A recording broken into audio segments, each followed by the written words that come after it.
ছেলের মুখে গন্ধ পেয়েছে। আর শারিফতা খামরান, কিরে মদ খাইছস? কয় না বাবা, শারিফ তো নাবিজ, আমি নাবিজ খেয়েছি। নাবিজ খাওয়া যায়।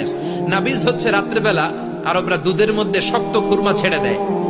1 কেজি দুধের মধ্যে 10টা শক্ত খুরমা ছেড়ে দিলে সকালবেলা দুধের কালারটা সাদা থাকে না, শক্ত খুরমার রস টেনে ওটা লাল হয়ে যায়, খেতে বড় মজা, এটাকে বলে নাবিজ। কিন্তু সকালেই খেতে হবে।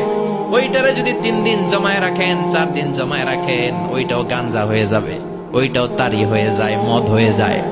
সাইয়েদনা ওমরের ছেলে এই কাজ করেছেন, একটু তারির স্বাদ নেয়ার জন্য 4 দিন রেখে দিয়েছে।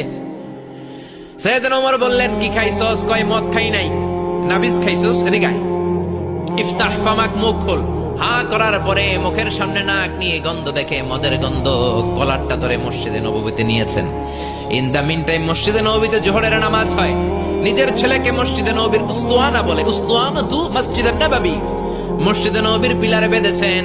যেহেতু উনি খলিফা, মসজিদে নববীর ইমাম, জোহরের নামাজের ইমামতি করলেন, সালাম ফিরালেন, আসসালামু আলাইকুম ওয়া রাহমাতুল্লাহ, আসসালামু আলাইকুম ওয়া রাহমাতুল্লাহ। সালামের পর বললেন, মাকানাকুম ইনদানা হাদ, সুন্নতের পর বসে যাবেন, আমাদের একটা হদ আছে।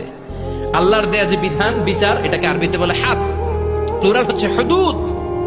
আমাদের হুদুদ আছে, মানে গুরুদণ্ড আছে, বসবেন। হাজার হাজার মানুষ সবাই ওযু করে যখন ঢুকতেছিল, দেখে আবু শামা পিলারে বাঁধা।